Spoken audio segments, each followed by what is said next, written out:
이번 주는 제가 메시지를 보다가 깜짝 놀랐습니다. 제가 그동안에 계시록을 보다가 꼭 막히던 부분이었어요. 이해가 안 갔고, 그리고 한 15년 정도 이 부분에 대해서 도대체 이해가 안 가서 계속 고민했던 것이에요. 그런데 이번 주에 풀어주시더라고요. 여러분 이거 아시면 돼요. 성경은 생각보다도 예언에 관한 말씀은 굉장히 어렵습니다. 그래서 이 특히 계시록의 말씀은 쉽지가 않아서 수많은 분들이 계시록과 성경 전체를 이해하려고 노력들을 하셨어요. 그래서 제가 지금 메시지를 전하는 것도 수많은 분들의 수고와 눈물과 땀과 기도가 쌓여서 이제 메시지가 펼쳐지기 시작한 것이에요. 특히 오늘 2부 때 윤순일 목사님 메시지를 전하시겠지만은요, 제가 윤순일 목사님 같은 분을 존중하고 존중하는 이유가 이 성경을 제대로 번역한다는 것은요, 우리의 생명과도 같습니다. 지금 전 세계에 성경이 그나마 제대로 번역된 나라가 한국이에요. 의외로. 많은 분들은 잘 모르세요. 특히 한국의 구약은 그나마 전 세계에 한국의 구약이 가장 잘 번역되어 있는 번역본 중에 하나입니다. 킹제임스 성경을 가장 좋은 번역본으로 말씀하신 분이 계신데요.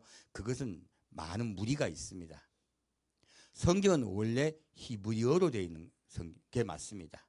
근데 킹제임스 성경은 헬라어를 번역한 성경이란 말이에요. 헬라 번역본인데 이걸 가지고 오류가 없고, 그리고 이것만이 유일한 성경의 번역이라고 하시는 거는요, 사실은 성경 왜곡이에요. 말씀은 제대로 번역하기가 굉장히 어렵습니다. 이 말씀을 우리가 제대로 안다면, 그리고요, 우리의 어떤 삶이 확 바뀌어요. 저도 성경을 읽다가 예수를 영접했습니다. 우리 부모님께 전도를 당해서 어릴 때부터 강제로 교회를 다녔습니다. 하지만 저는 예수를 만난 적이 없었어요. 교회에 와서 여기에 앉아 계시지만 예수를 만난 적이 없는 분은 아직은 예수를 믿는 게 아닙니다. 예수를 만날 수 있는 유일한 길은요, 물론 설교를 통해서 만날 수도 있지만요, 말씀을 보다가 예수를 만납니다. 그런데 이 말씀이 제대로 번역이 되어야 우리가 진짜 예수를 만나요. 그리고 말씀을 볼 때 여러분이 반드시 가질 마음의 자세가 있습니다. 그것은요, 성경을 전적으로 믿는 것이에요. 그래서 전적으로 그것을 진리라고 믿는 책을 경전이라고 합니다. 그래서 이 성경 말씀을 전적으로 신뢰하고 내 생각을 신뢰하지 않고요, 다른 것들도, 철학 같은 것들도 신뢰하지 않아야 돼요. 오늘날 성경을 많은 목사님들이 이해하려고 수도 없이 연구하면도요, 제대로 성경이 연구가 되지 않는 이유가 있습니다. 이 성경에다가 자꾸 철학을 집어넣어요. 헬라 철학이라 하죠. 뭐 소크라테스라든지 플라톤이라든지 또 뭐 아리스토텔레스를 집어넣어서 그렇게들 성경을 이해하려고 해요. 왜 그러냐면 이제 믿음이라는 글자가 있습니다. 이 믿음이라는 단어 우리가 가장 신약에 많이 나오죠. 구약에는 한 번밖에 안 나옵니다.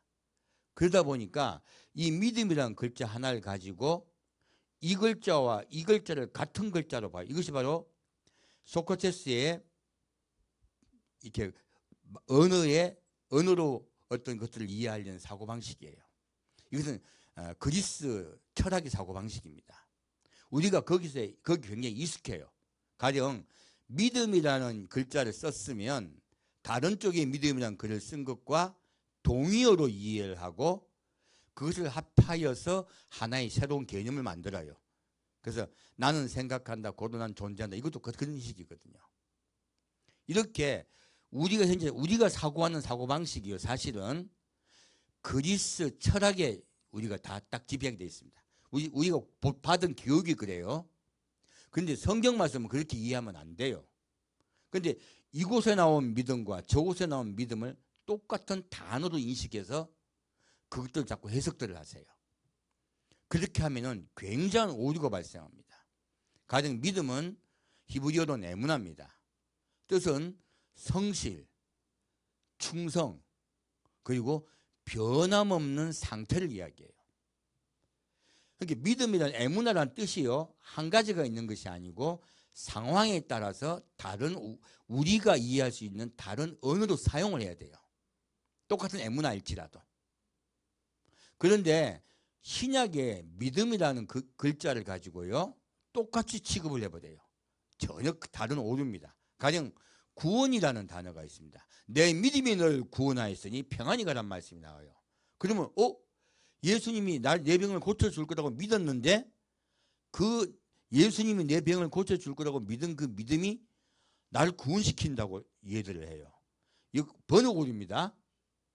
이거는 구원이 아니고 병에서부터 낫는다는 뜻이에요. 이거를 구원으로 번역을 해놓은 거예요. 굉장한 오류예요. 그런데 이렇게 여기에 나온 구원과 실제로 성경이 말하는 구원과요, 똑같은 단어가, 한국말로 단어가 같다고 동의로 취급을 한단 말이에요. 얼마나 큰 오류입니까? 그래서 성경 말씀을 우리가 이런 오류를 가급적 피하려고 하면요, 첫 번째는 원어로 돌아가야 돼요. 두 번째는 그 원어 내에도 뜻이 너무 달라요. 그래서 이 뜻이 너무 다른 이 원어들을 이 문장에서는, 그리고 이 장 전체에서는 어떻게 이해하고 성실로 번역할 것이냐, 아니면 이것을 변함이 없는 상태로 번역할 것이냐, 아니면 충성으로 번역할 것이냐, 이것을 결정해야 돼요. 그래서 번역은 굉장히 어렵습니다. 그래서 제가 왜 이 말씀을 드리냐면은, 한국에 제가 개혁 한글판을 제가 안 버리고 이때까지 쓰고 있는 이유는 그나마 나아요. 그나마. 왜냐하면 개혁 한글을 전체를 총괄했던 분이 히브리인이에요.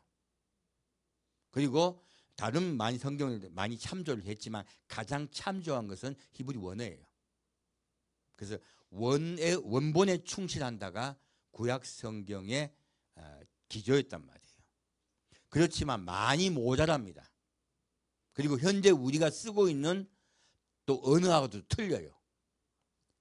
옛날에 우리 그런 심청전에 보면 그런 말이 나오잖아요. 오늘은 밥맛이 별로 좋구나. 우리 다 웃었던 기억 나시죠? 밥맛이 별로 좋대. 근데 우리 그 다 웃었는데 그 별로가가 그 당시에 조선시대 때는요, 특별 별자예요. 특별히 맛있구나 뜻이에요. 근데 우리는 지금 쓰고 있는 게 별로란 말을 뭐로 씁니까? 이 뜻이잖아요. 그러니까 똑같은 언어라도 시대별로 쓸 때가 좀 달라요. 그래서 이게 말이란 건 자꾸 뉘앙스가 바뀝니다. 과거에 우리 마리까라는 말이 있어요. 우리 마리까라는 말 할 때 우리 좀 마루에서 나왔나? 이 생각하죠, 우리 개인적으로. 그거 좀 마루에 걸터 앉아 있어가지고 윗사람이란 뜻인가? 저도 원래 그 생각했거든요. 근데 마리까는 왕 중에 왕이란 뜻이에요. 전혀 다른 말입니다. 그래서요, 고대에 쓰이던 말과 지금 쓰이는 말이 단어가 혹시 같더라도 그 당시 어떻게 쓰였는가, 그 당시 또 환경을 또 대비해야 돼요. 그만큼 성경을 제대로 번역하는 건 어렵습니다. 근데 윤순일 목사님이 한 10년 넘게 원래 한국 사람이 이스라엘 가서 이스라엘에서 생활하고 완전히 히브리어를 익히고, 그리고 그 생활을 오랜 세월이 20년 세월이 지나고 난 후에 어느 날 하나님이 모든 교회와 인연을 끊게 하시고, 그리고 완전히 고립되어서 내가 이 상황에 무엇을 해야 될까 하다가 성경을 번역해야 되겠다고 성경 번역에 몰입하게 하신 거예요. 굉장히 고독한 싸움입니다. 아무도 만나지 못하고요, 여기에 전념을 하신 거예요. 제가 윤석열 목사님 딱 뵙자마자 굉장히 기뻐한 건, 저도 과거에 그런 적이 있었습니다. 우리도 저도 옛날에 한의학 원서 중에서 상한잡병론이라는 경서가 있어요. 2000년 전의 책입니다. 이 책을 제가 이해하기 위해서요, 정말로 모든 땀을 다 쏟았어요. 근데 경전을 이해하는 데는 가장 중요한 법칙이 있습니다. 그것은요, 경은 경으로 풀어야 돼요. 다른 걸 대입했기 때문에 성경이 이상해진 거예요. 성경은 성경을 이해해야 됩니다. 다른 걸 대입해가지고 자꾸 철학을 대입하고 이해가 안 가니까. 이해갑니다. 하지만 그렇게 해서는요, 성경에 오류가 나와요. 그 잘못된 이해로 성경을 번역하다 보면요, 가장 중요한 단어를 놓쳐요. 그리고 성경 내 연결하는 연결 시점을 또 놓치게 돼요. 연결을 시켜야 되는데 결론을 내려버린다든지 그런 식으로 잘못 이해하게 할 때가 많아요. 그래서 이렇게 성경 말씀을 제대로 이해하는 건 너무나 어렵습니다. 제가 옛날에 히브리서를 보다 보니, 히브리서를 보면 어려우시죠? 히브리서를 제가 10년 넘게 아무리 봐도 이해가 안 가는 거예요. 그런데 어느 날 제가 최근에 히브리서를 보니까 드디어 이해가 가기 시작하더라고요. 왜냐하면 히브리서를 썼던 배경, 그리고 대상자, 그런 걸 먼저 이해해야 되고요. 그 다음에 히브리서가 자꾸 뭐 했냐라고 묻잖아요. 그런데 이 언어가 어렵단 말이에요. 근데 전체적인 문장의 맥락으로 이해를 하면 조금씩 이해가 가기 시작합니다. 그래서 전체적인 맥락으로 이해를 해가지고, 아, 이런 뜻이구나, 이런 뜻이구나 전부 이해를 했어요. 오래 걸렸습니다. 그래서 이거 히브리서를 특강을 해야 되겠다 생각을 했는데, 윤순 목사님이 저에게 히브리서를 한번 번역한 걸 보시겠습니까? 보내주셨더라고. 사실 제가 히브리서를 그렇게 봤는지 모르시잖아요. 그래서 이제 제가 딱 보니까 내가 특강 안 해도 되겠더라고. 제가 일부러 히브리서 가지고 이런 게 설교를 안 해도 되겠더라고요. 그래서 아, 좋다. 이렇게만 볼 수 있다면 성도님들이 그냥 편하게 말씀을 이해할 수 있겠다. 너무너무 좋았습니다. 그런데 이 성경을 번역하는데 윤선 목사님 보니까 번역할 때 현재 자본이 모자라요. 그래서 제가 그때 제가 오셨을 때 우리 교회에 있는 돈 다 끌어모아 드렸습니다. 그리고 그때 광고를 했더니 또 은퇴하시는 목사님께서 본인이 모으셨던 헌금을 또 다시 함께 보내셔서 같이 헌금을 했습니다. 그리고 현재 9월 정도에 나올 예정입니다. 그래서 아직까지도 저희가 아직은 돈이 많이 모자랍니다. 지금 또 모아서 이번 오셨을 때 또 드렸어요. 아직도 모자랍니다. 그리고 9월에 신약이 먼저 나오거든요. 그 이후에 또 어떻습니까? 여쭤보니까 한 3년을 구약을 더 하셔야 된대요. 그래서 그동안에 성경을 번역하는 동안에 많은 돈이 필요합니다. 지금 이 영상을 보는 많은 분에게 부탁드립니다. 성교 헌금해 주십시오. 이것은 이 한국에 여러분이 나가셔가지고 전도하시고 수많은 비용을 대요. 이 말씀을 제대로, 성경은 어디에 필요하냐면 교회에 오신 분들이요, 진짜 예수를 만나게 하기 위해서 필요합니다. 진짜 전도예요. 일단 교회에 오게 한 것도 중요하지만요, 와서 예수를 진짜 마음으로 영접하고요, 그리고 예수와 함께 살아야죠. 예수와 함께 살기 위해서 예수를 알아야 됩니다. 그래서 앞으로 전체적으로 성경을 번역하기엔 시간이 좀 많이 걸립니다. 그리고 비용도 많이 듭니다. 우리 교회는 큰 교회가 아닙니다. 작은 교회입니다. 어제 어떤 분이 저보고 그런 댓글을 다셨더라고요. 어느 모 교회는 성경을 공짜로 보내준다는데 그럴 수 없습니까? 이게 딱 말씀하시긴 속으로, 아니 이게 뭐지? 그분은 물론 그 뜻으로 말씀하신 건 아닐 거예요. 근데 너무 교회가 교회 전도나 선교에 집중을 하다 보니까 성도님들이 희생하고 함께 하려고 하는 마음보다는 받으려는 마음이 강하다는 것도 제가 느꼈습니다. 제가 그때 번역에 대해서 말씀드린 것은 헌금을 해주시고 함께 동참해 주시라는 뜻으로 말씀드렸는데, 어떤 교회에서는 그냥 성경을 주던데요? 라고 하시더라고요. 그래서 제가 이거 어떻게 보면은 그리스도인들이 좀 뭐라 그러죠? 함께 하려는 마음보다는 받으려는 마음이 강하구나 하고 제가 받아들였어요. 이것은 제가 보기에는 정말로 한 예수님의 뜻에 참여하는 부분은 마음은 아니라고 봐요. 여러분들 앞으로 3년입니다. 3년 동안 더 번역을 해야 되니까요. 그리고 9월 달에 나오려고 하면 아직 좀 많이 필요합니다. 그래서 이 성경 번역을 위해서 많은 헌금을 해 주시길 부탁드립니다. 이거 지금 뭐 하고 있지? 이 요한계시록도 마찬가지예요. 요한계시록을 저 혼자 알았느냐? 아닙니다. 제가 알기로는 우리 이제 여러분 요한계시록 우리 한국의 요한계시록 대가는 송태근 목사님 대부분 알고 계세요. 근데 제가 송태근 목사님 요한계시록 강의를 몇 번 들어본 적이 있어요. 듣다 그만뒀습니다. 왜냐하면 성경은요, 성경을 풀어야 되고요. 성경을 비유나 철학 같은 거 대우면 안 돼요. 성경은 비유 아닙니다. 성경은 팩트입니다. 써준 문자 그대로예요. 이 성경을 다르게 자꾸 해가지고 이해가 안 되면 안 된다고 하지. 왜 강제로 풉니까? 억지로. 특히 계시록을 이렇게 풀면 안 돼요. 그래서 그 부분이 있어가지고 좀 많이 부족하시구나. 어쩔 수 없지라고 생각했습니다. 또 그런 이해되는 부분들이 있어요. 그렇지만 그런 부분은 계시록은 특히 그렇게 이해하면 조금 우리가 더 이해가 안 됩니다. 그래서 이 성경을 제대로 풀게 한국교회예요. 성경을 제대로 푸는데 제가 보기에 가장 귀한 분이 있습니다. 데릭 프린스 목사님이세요. 여러분 잘 모르시겠지만. 그래서 제가 데릭 프린스 목사님 저도 몰랐습니다. 어느 날 제가 성경을 보다가 깨달아서 지금부터 한 10년 가까이 전에 휴거는 3번 있습니다라고 말씀드린 적이 있어요.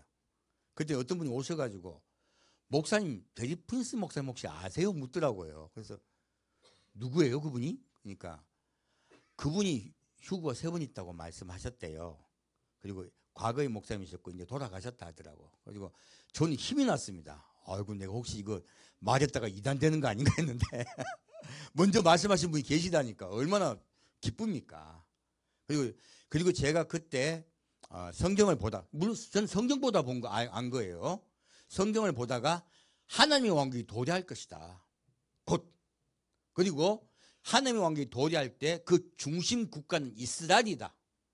내가 확신을 했어요. 성경 보다 그런 거예요. 그런데 데이프스 목사님이 이미 도래하는 하나님의 왕국이라고 이미 설교하고 그리고 이스라엘이 가장 중요한 국가이기 때문에 이스라엘 깨우고 살리려고 그분이 마지막에 사신 것은 이스라엘에 사시다가 돌아가셨어요. 이스라엘 선교사 사시다가 돌아가셨습니다. 그래서 그 목사님의 일생을 보고 제가 깜짝 놀란 게 똑같은 성경, 동일한 성경을 봤기 때문에 똑같은 결론에 이르던 거예요. 그리고 그 데이픈스 목사님은 유명한 20대 이미 박사가 되고 옥스퍼드 대학의 교수가 되신 분이에요. 석학이에요. 그런 분이 예수를 만나자 다 버리고 목사가 되신 거예요. 그렇게 인생을 사시다가 마지막에 그분의 삶은 이스라엘과 함께 사시다가 소천하셨습니다. 그런 목사님을 제가 뵙고서 너무너무 감사했었고요. 제 선배님이시죠. 그리고 그 데리픈스 목사님 말씀을 번역하시고 책들을 번역해서 내신 분이 조철한 목사님이세요. 그래서 조철한 선교사님이 뉴질랜드에 계신데 지금 연세가 많으셔서 이제 거의 은퇴하신 분이세요. 지금도 제가 그분께 책을 번역하고 쓴다는 게 얼마나 힘든 일인지 모릅니다. 사실은 제가 알기 때문에 우리 교회는 계속 조철한 선교사님께 선교비를 보내드리고 있습니다. 평생을 번역을 하는데 자기 예수를 만나자마자 번역하는데 인생을 보내셨거든요. 근데 그분이 했던 한국교회에 끼친 영향력이요. 아무도 조철한을 몰라요. 데릭 목사님 아시는 분도 계시지만 그분 데릭 푼스 목사님이 한국교회에 끼친 영향이요. 사실은 조윤기 목사는 그 어떤 목사보다 강합니다. 그런데 우리가 모를 뿐이에요. 책은 그만큼 영향이 큽니다. 그래서 이런 것들을 제가 따라가고자 합니다. 저도 계시록을 이해할 때 저에게 가장 영감을 주었던 분이 요나한 선교사님이세요. 요나한 선교사님도 마찬가지로 15년 동안 요한계시록을 연구하려고 골방에 골방에서 아무것도 안 하고 계시록만 평생 15년 모든 인생을 다 바쳐서 연구를 하셨더라고요. 그분이 쓴 많은 것들을 보고 그분은 블로그에 올려놓으셨어요. 근데 저하고 좀 맞진 않습니다. 제가 가장 중요한 포인트를 잡았어요. 포인트를 이해했고 그리고 점점 하나님께서 계시록을 열어주셨습니다. 계시록을 열어서 제가 계시록을 이해할 수 있게 됐어요. 오늘은 그 계시록 부분을 좀 보고자 합니다. 먼저 사도행전 1장 보겠습니다. 원래는 이사야 25장을 봐야 되는데 앞에 지금 번역하는 부분을 좀 말씀드리다 보니까 조금 시간이 좀 지나가서 좀 짧게 하겠습니다. 사도행전 1장입니다.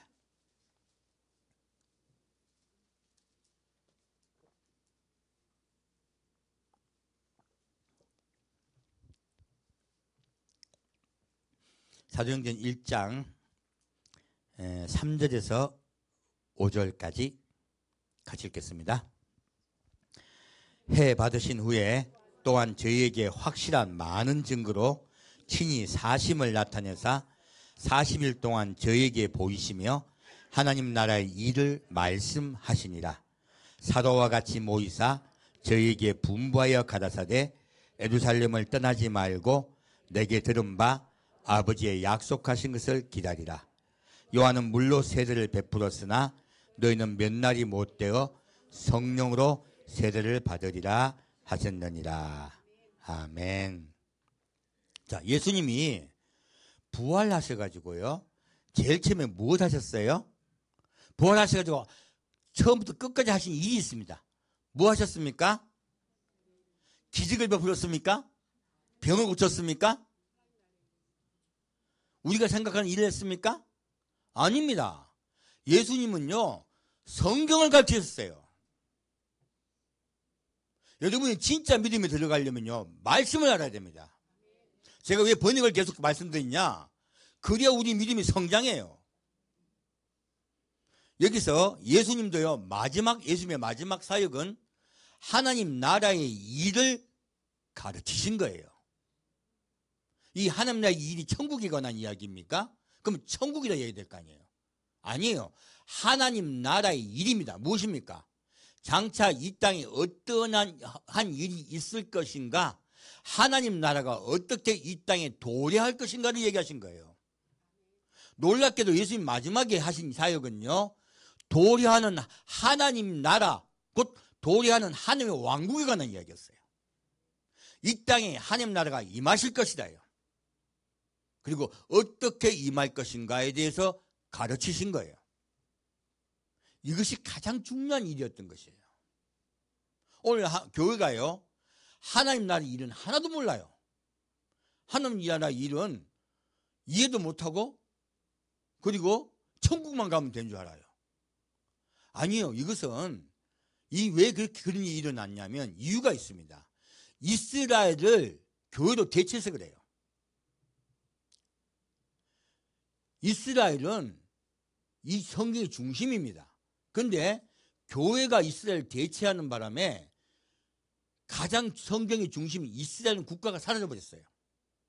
그랬더니 성경 전체가 이해가 안 간 거예요.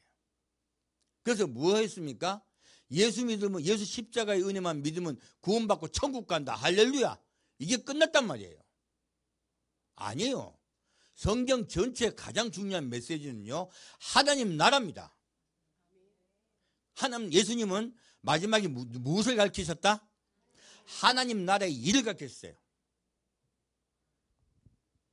다시 6절부터 11절 같이 읽겠습니다.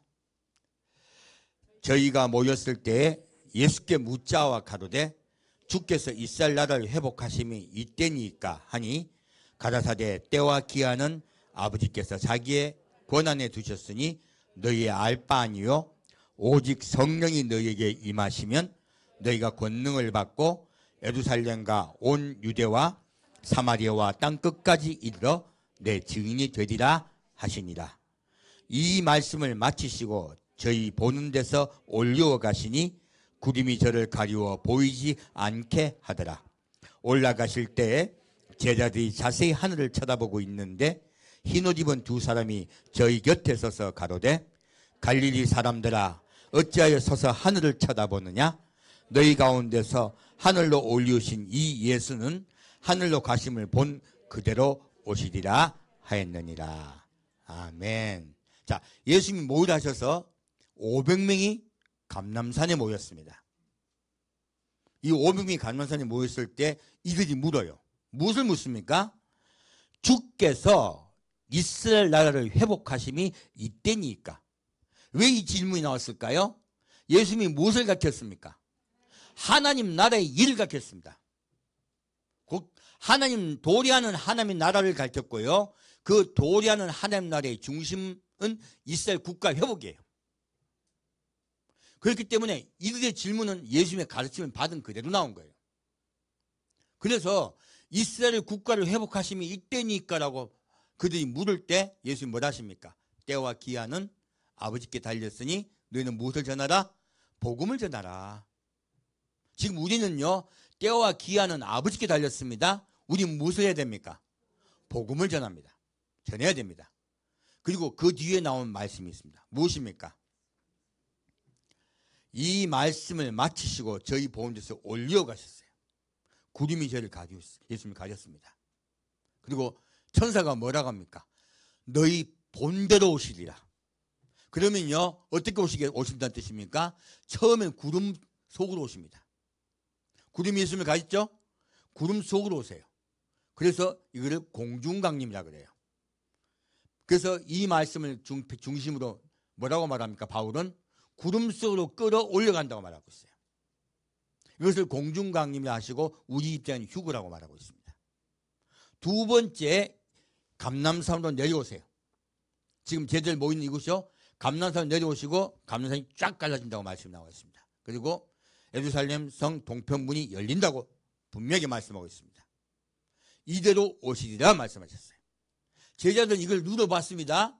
자, 예수님이 직접 자기 육체를 만지게 하셨습니다. 무엇을 만지게 하셨다? 육체입니다. 그러니까 성육체예요. 살아있는 육체를 만지게 하셨어요. 이도 살아있는 육체대로 오십니다. 이단들은 자꾸 예수님이 영으로 온다고 얘기해요. 다 가짜들이죠. 예수님은 살아있는 육체로 입고 오시고요. 어디로 오신다? 한국에 오신다? 이스라엘 오신다? 한국이 지가 왔다는 건 다 가짜들이에요. 이걸로 딱 보시면 돼요. 성경은 여기로 딱 대입하면 됩니다. 그리고 오늘날 성경이 이스라엘 모르다 보니까 교회 전체가 하고 있는 오류가 뭐냐면 천년설이에요. 뭐 무천년설 그리고 후천년설 이 제일 많습니다. 무천년설이 뭐냐? 예수님이 부활을 하시고 승천하시는 때부터 천년국 시작됐다 이런 거예요. 지금 예수님이 천년국 시작됐다고 말씀하십니까? 아니라고 말씀하십니까? 아직은 아니고 분명히 사도행 1장에 말씀하시죠. 그러므로 무천년설은 맞다 틀리다. 틀리다. 교리는요 성경을 보는데 방해가 되면 안 돼요. 교리는 성경을 보는데 도움이 돼야 됩니다. 만약 방해가 된다면 그건 버려야 돼요. 두 번째 후천년설이 있어요. 그건 뭐냐면 이 세상이 천년왕국이 이루어지고 난 다음에 예수님 오신다는 거예요. 이 성경적입니까? 아닙니다. 지금 제자들이 묻잖아요. 이스라엘 나라가 회복될 때가 지금입니까? 물어요. 왜 그렇게 묻겠습니까? 예수님 이 땅에 오셔야지 천년왕국이 시작돼요. 더구나 이스라엘 땅으로 내려오셔야 천년왕국이 시작됩니다. 맞습니까? 틀립니까? 그래서 사도행전 1장만 제대로 봐도요 다 틀린 거예요. 그런데 왜 그분들이 그렇게 믿었을까요? 수많은 교회가 지금 그렇게 믿고 있습니다. 무천년설 아니면 후천년설이에요. 이유는 간단합니다. 이스라엘 나라를 교회로 대체했기 때문에 그래요. 이스라엘 왕국 곧 하나님의 나라를 우리 교회로 대체시켜 버렸단 말이에요. 그랬더니 이스라엘이 없어져 버렸어요. 왜 그랬을까요? 이스라엘 국가가 사라졌거든요. 그때는요. 이해합니다. 이스라엘 나라도 없는데 교회가 대체돼야죠. 그때 이해하기 위해서는요. 지금 이스라엘 국가가 회복됐습니까? 안 됐습니까? 회복됐습니다. 이스라엘 국가가 있습니다. 그러면 교리는 뭐 무고불명의 진리입니까? 아니 교리는 성경을 보는데 도움을 주려고 있는 거잖아요. 학습 지침서가 왜 교과서를 침해합니까? 교과서 틀린데. 교과서하고 틀린 그 자습서는 버려야죠. 새로 자습서 써야죠. 그래서요, 과거에 있었던 교회가 가지고 있던 무천연설이나 후천연설은 버려야 됩니다. 이 후천연설 바람에요, 사회를 회복해야 된다는 사회운동을 자꾸 해요. 그래서 어디 북한에 가서 김일성하고도 악수도 하고 그러는 거예요. 자꾸 그런 일들은 뭐냐면 이 천년왕국이 다 끝이 나야 예수님 오신다고 이야기하는 거예요. 이 땅을 먼저 어떻게 해요? 교회가 이 땅을 다 다스려야지 누가 오신다? 예수님 오신다. 이게 전천년설이에요. 공산주의 이론 비슷하네. 공산주의는 무엇입니까? 전 세계를 공산시키자는 거잖아요. 그러면 진짜 공산화가 된다. 그게 이론이거든요. 비슷한 거예요. 사실 말도 안 되는 이야기고요. 그리고 더구나 사도행전 딱 보셨더니 성경은 맞습니까? 안 맞습니까? 안 맞습니다. 그러면요, 성경과 가장 부합한 건 전천년설이에요. 무엇입니까? 예수님이 오시기 전까지 천년왕국이 이루어진다, 안 이루어진다? 안 이루어진다. 예수님이 어디 오셔야 된다? 에루살렘 감람산에 내려오셔야 돼. 이스라엘에. 그러므로 예수님이 오실 때 이스라엘 나라가 회복되고요, 친히 전 세계를 다스리세요. 자, 그것을 안 하려고 했더니 해야 되겠네요. 이사야서 가보겠습니다.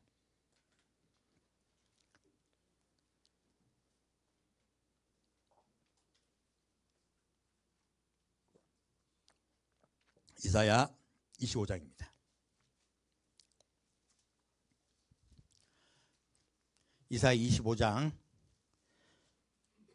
6절에서 8절까지 같이 읽겠습니다. 이사야 25장 6절에서 8절 같이 읽겠습니다.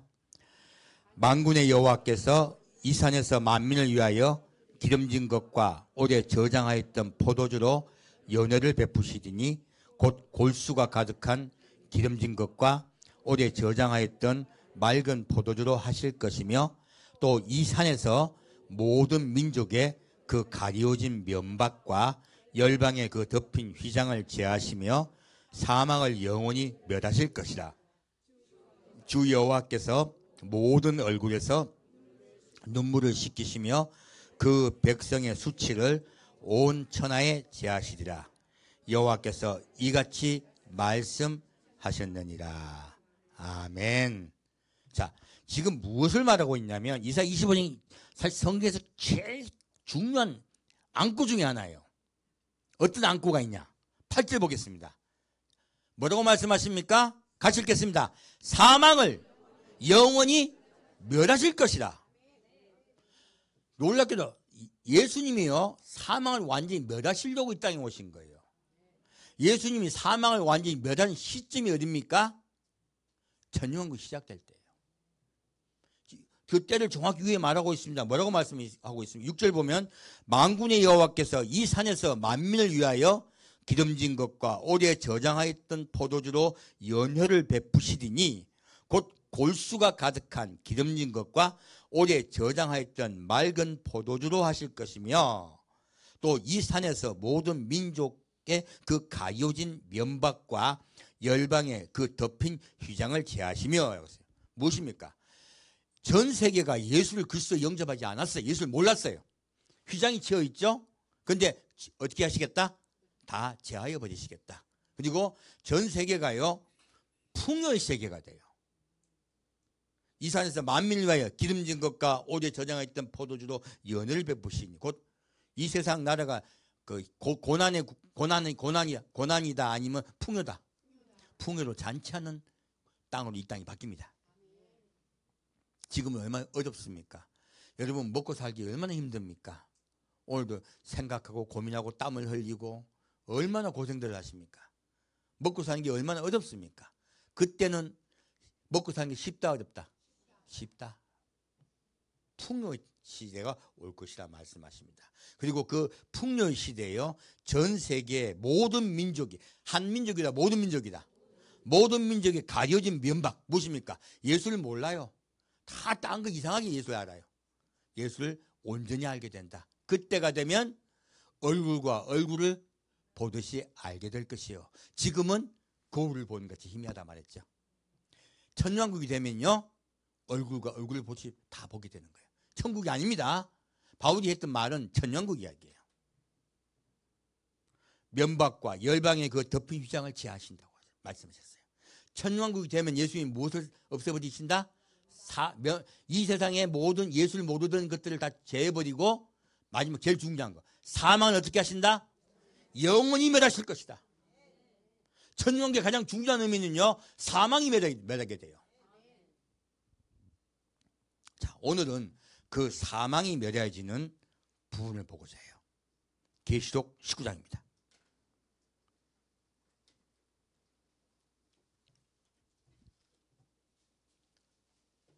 저도 요한계시록 한 10년 정도 넘게 연구를 했습니다. 근데 요한계시록 중에서 여기에 가장 막혔었어요. 요한계시록 20장에 말씀이 나옵니다. 19장 20장이 가장 어려워요. 그래서 요한계시록 20장에서 막혀가지고 도대체 이해를 못하겠더라고요. 그러다가 이번 주에 풀렸어요. 꼭 묵은 채증이 내간 기분이었습니다. 한번 볼까요? 19장 17절에서 18절 같이 읽겠습니다. 또 내가 보니 한 천사가 해에 서서 공중에 나는 모든 새를 향하여 큰 음성으로 외쳐 가로되 와서 하나님의 큰 잔치에 모여 왕들의 고기와 장군들의 고기와 장사들의 고기와 말들과 그 탄자들의 고기와 자유한 자들이나 종들이나 물은 대소하고 모든 자의 고기를 먹으라 하더라. 아멘.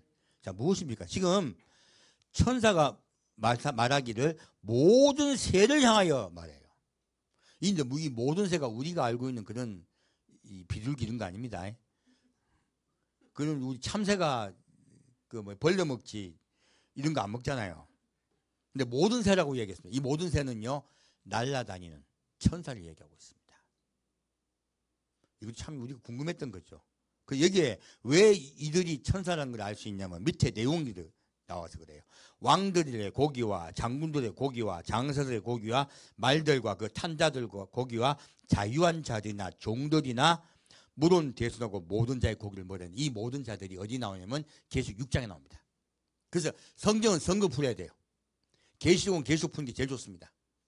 계시록 6장에 보면 그들이 바로 사탄과 그리고 그를 따랐던 그 타락한 천사들 이야기를 알 수 있습니다. 그래서 사탄과 타락한 천사들을 누가 벌합니까? 천사, 곧 날개가 있는 자, 새, 무엇입니까?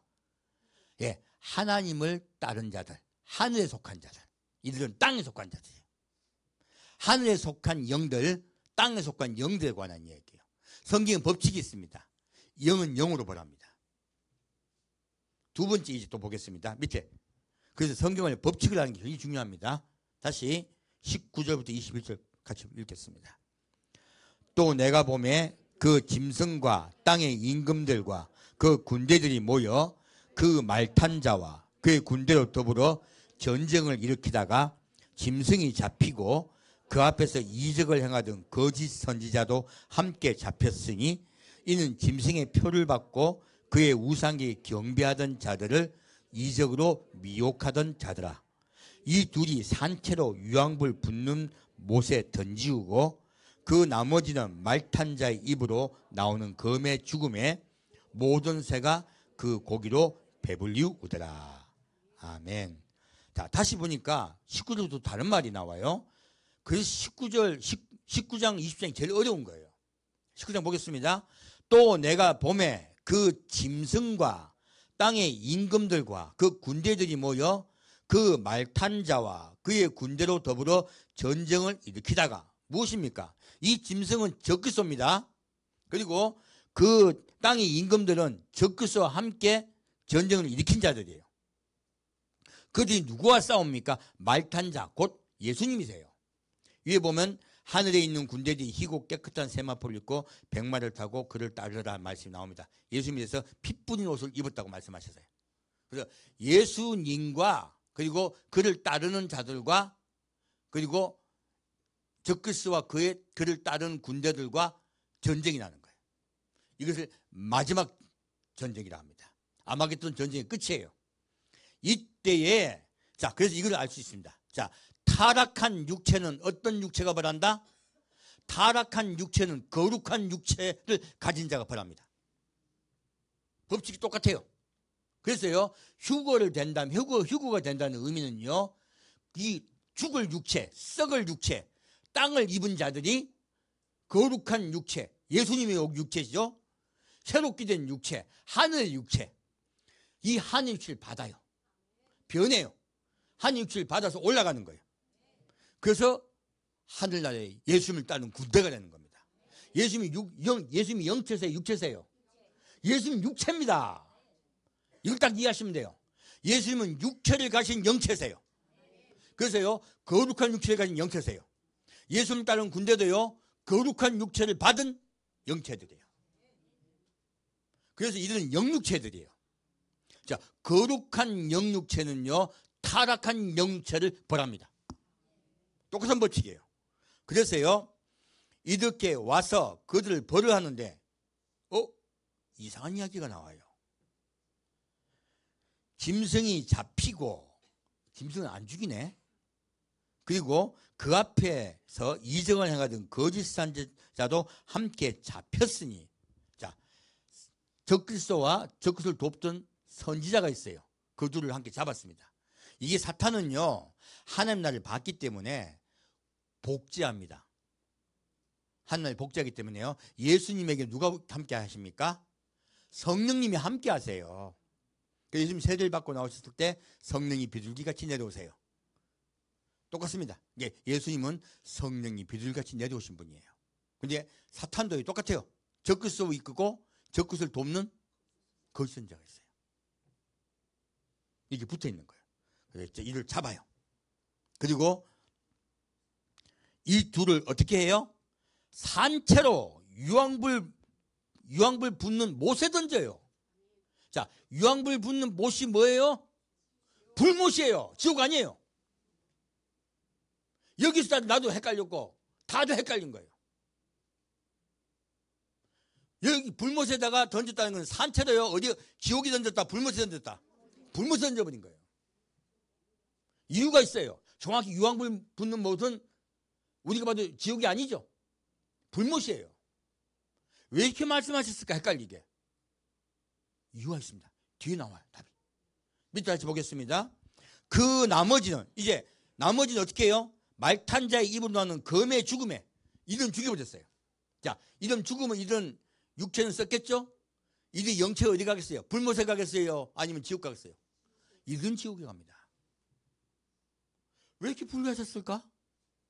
이해가 안 가잖아요. 저도 이 구절이 너무 어려우니까 도저히 이해를 못한 거예요. 그리고 모든 새가 그 고기를 배불리다. 무엇입니까? 이들이 영체가 된 거야. 영체는 무엇이 벌한다? 영체가 벌해요. 천사들이 이들을 벌합니다. 놀랍게도. 또 볼까요? 20장에 가면 더 어려운 난제가 나올 것 같으네. 보겠습니다. 20장 1절부터 3절까지 같이 읽겠습니다. 또 내가 보매 천사가 무지개 열쇠와 큰 쇠사슬을 그 손에 가지고 하늘로서 내려와서 용을 잡으니 곧 옛 뱀이요 마귀요 사단이라. 잡아 1000년 동안 결박하여 무지개에 던져 잠그고 그 위에 임봉하여 1000년이 차도록 다시는 만국을 미혹하지 못하게 하였다가 그 후에는 반드시 잠깐 놓이리라. 아멘. 자, 이제는 천사가 무지개 열쇠를 가지고 와서 용을 잡아요. 옛뱀이죠. 곧 마귀요, 사탄이에요. 그 1000년 동안 무지개에 잠그고요, 쇠사슬을 딱 척고에 채우고 무지개에 넣어버려요. 그리고 잠가버려요. 1000년 동안. 이 사탄을 잡은 자가 누구예요? 잡은 천사가 누굴까요? 제가 말씀드렸습니다. 이 사탄을 잡은 천사의 이름은 그룹입니다. 자, 사탄이 어디에 속했던 자예요, 원래? 사탄이 그룹이에요. 그룹은 그룹으로 잡습니다. 똑같은 원칙이에요. 자, 거룩한 영육체는 타락한 영체를 잡고요. 그리고 거룩한 영체는 타락한 영체를 잡아요. 버려요. 그리고 지금 타락한 사탄 누구 잡는다? 타락한 그룹은 거룩한 그룹이 잡습니다. 똑같은 말씀을 계속 반복하고 계신 거예요. 그리고 이 사탄이 자 불못에 던져졌다, 지옥에 갔다. 지옥입니다. 이 무저갱은요 지옥을 이야기해요. 무저 밑으로 쭉 내려가. 갱이다 갱. 갱이 어디 있습니까? 여러분 갱이 뭡니까? 우리 저기 갱도라 그러잖아요. 지하. 끝도 없는 지하를 이야기해요. 바로 지옥입니다. 거기다 가다. 사탄하고 지금 적그리스도와 누구야? 그 선지자, 거짓 선지자가 던져진 것과 다른 곳이죠. 지금 그렇게 한 이야기가 이유가 있어요. 적그리스도는 사탄은 잠깐 풀릴 것이기 때문에 그래요. 자, 또 볼까요? 참 신비롭죠? 다시 보겠습니다. 4절부터 6절까지 같이 읽겠습니다. 또 내가 보좌들을 보니 거기 앉은 자들이 있어 심판하는 권세를 받았더라. 또 내가 보니 예수의 증거와 하나님의 말씀을 인하여 목뱀을 받은 자의 영혼들과 또 짐승과 그의 우상에 경배하지도 아니하고 이마와 손에 그의 표를 받지도 아니한 자들이 살아서 그리스도로 더불어 1000년 동안 왕노릇하니 그 나머지 죽은 자들은 그 1000년이 자기까지 살지 못하더라. 이는 첫째 부활이요 이 첫째 부활에 참여하는 자들은 복이 있고 거룩하도다. 둘째 사망이 그들을 다스리는 권세가 없고 도리어 그들이 하나님과 그리스도의 제사장이 되어 1000년 동안 그리스도로 더불어 왕노릇하리라. 아멘. 보니까 여기 이 말씀이요 사실은 성경에서요 가장 또 이 어려운 부분 중에 하나예요. 이것은 다음 주에 설명드릴게요. 근데 여기서 우리가 이제 오늘 본 핵심 메시지는 이게 왜 이것 때문에 왜 제 말씀드리면 환난 후 휴거가 여기서 나온 경우 이것 때문에 믿는 분들이 많으세요. 마태복음 24장도 말씀을 분류를 못 하시다 보니까 잘못 이해하셔가지고 환난 후 마태복음 24장 때문에 환난 후 휴거를 믿는 분들이 의외로 많고요. 대부분 환난 후 믿는 분들이 마태복음 24장 때문에 환난 후 휴거를 믿으세요. 이거는 말씀을 제대로 그래서 말씀이 중요한 거예요.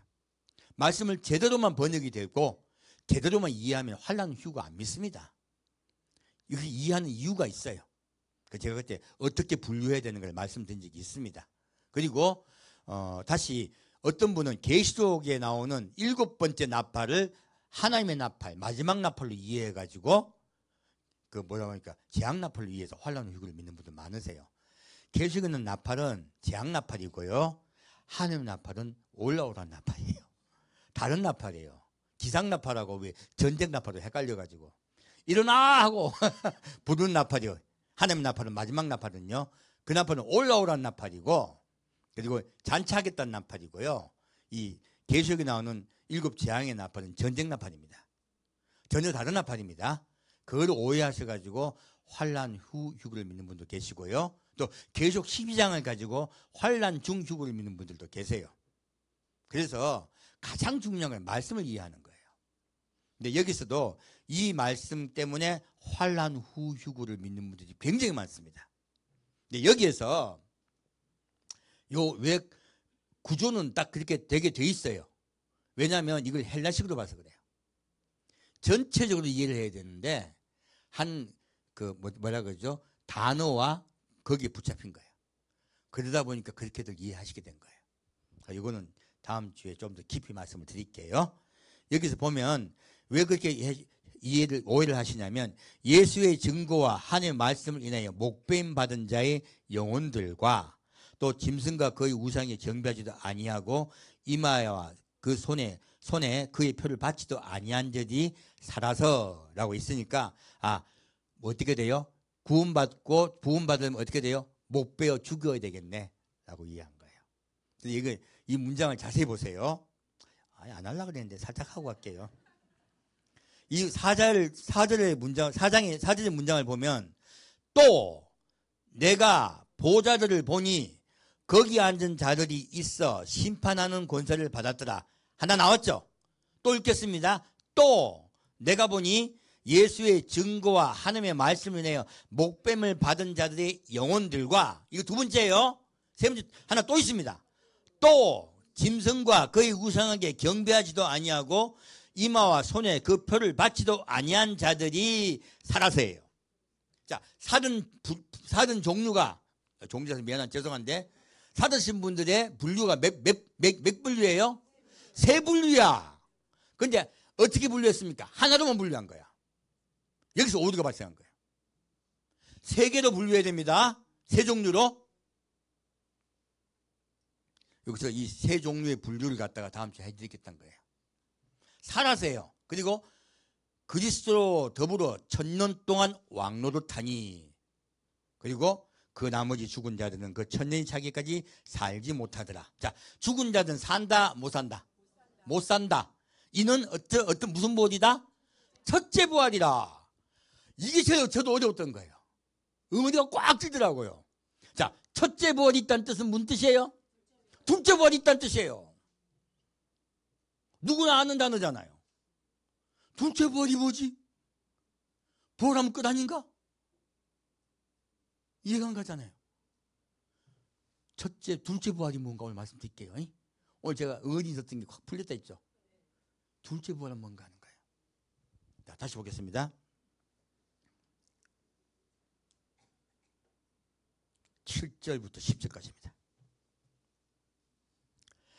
천년이 참에 사단이 그 옥에서 놓여 나와서 땅의 사방 백성 곧 곡과 마곡을 미혹하고 모아 싸움을 붙이더니 그 수가 바다 모래 같으리라. 저희가 지면에 널리 퍼져 성도들 진과 사랑하시는 성을 두름에 하늘에서 불이 내려와 저희를 소멸하고 또 저희를 미혹하는 마귀가 불과 유황못에 던지우니 거기는 그 짐승과 거짓 선지자도 있어 세세토록 밤낮 괴로움을 받으리라. 아멘. 자, 무엇입니까? 지금 또다시 전염기 끝에 사탄이 잠깐 놓여요. 그랬더니, 자, 여러분, 아무리 풍요가 있으면 뭐합니까? 마음에 불만이 있는 걸. 하나님이 주신 그 사랑의 은혜에 감사하는 사람이 많을까요? 판단하는 사람이 많을까요? 놀랍게도요, 그 위대한 천년왕국 때요, 아담과 하와 같은 자들이 수두 빼간 거예요. 아담과 하와 같은 자들이 이 기분에 꽉 찼어요. 사람은요, 우리는 만족해야 행복해요. 감사해야 행복해요.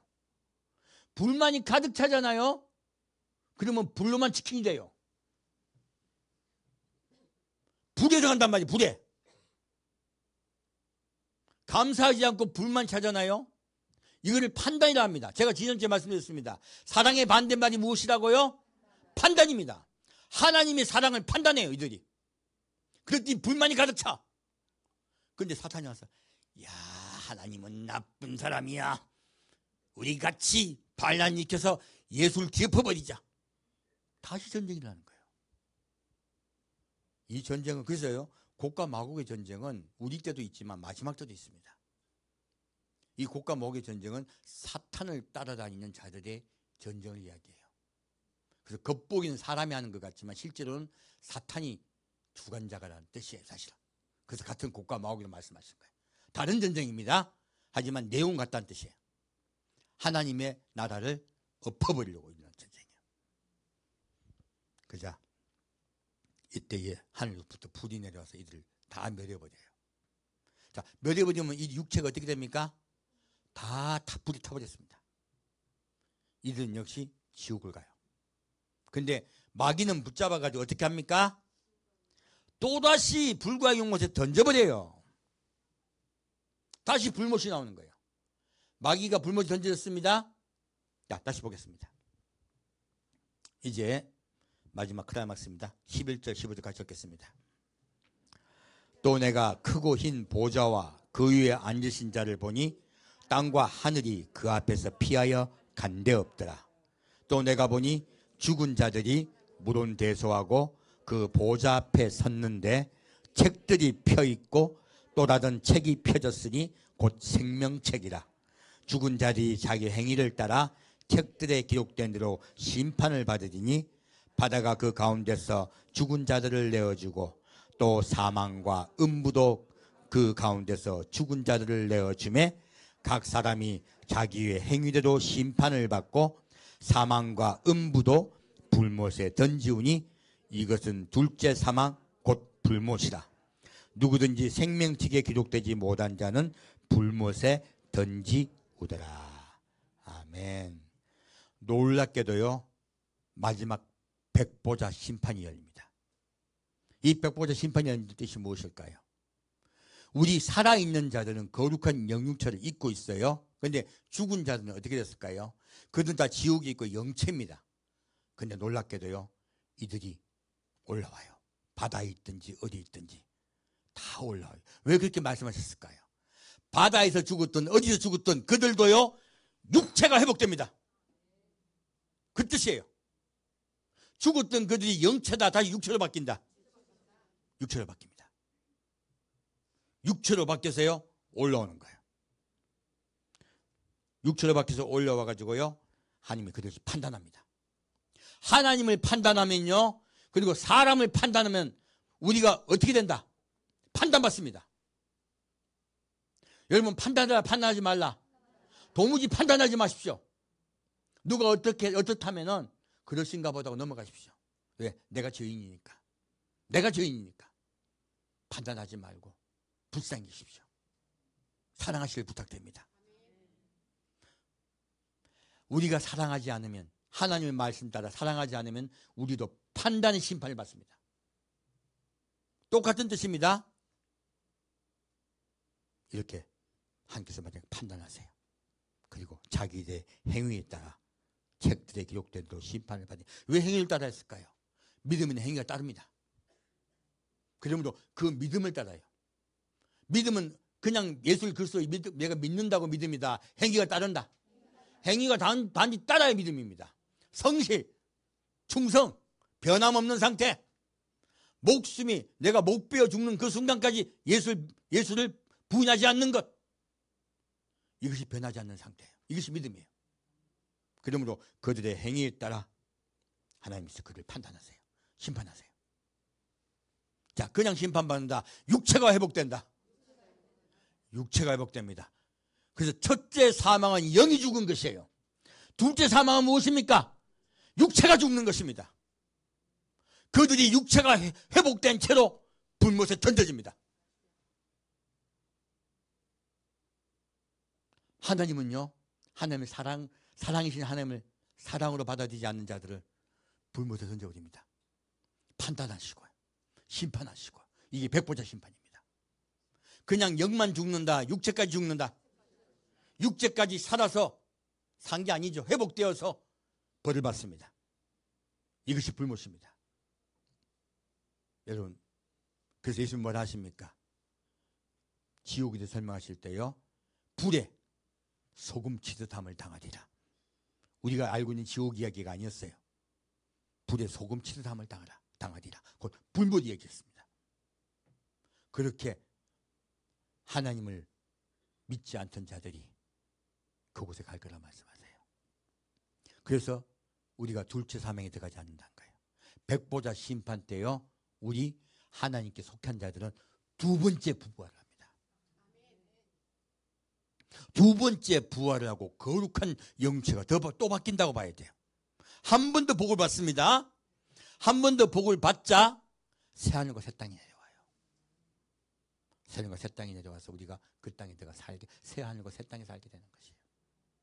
새로운 성이 이 땅에 내려오시죠. 그래서 신부가 남편을 위하여 단장은 같으라고 말씀하신 거예요. 오늘 메시지의 핵심은요, 자, 우리 육체가 알고 봤더니 소멸된다. 만약 지옥에 간 분들도 소멸된다.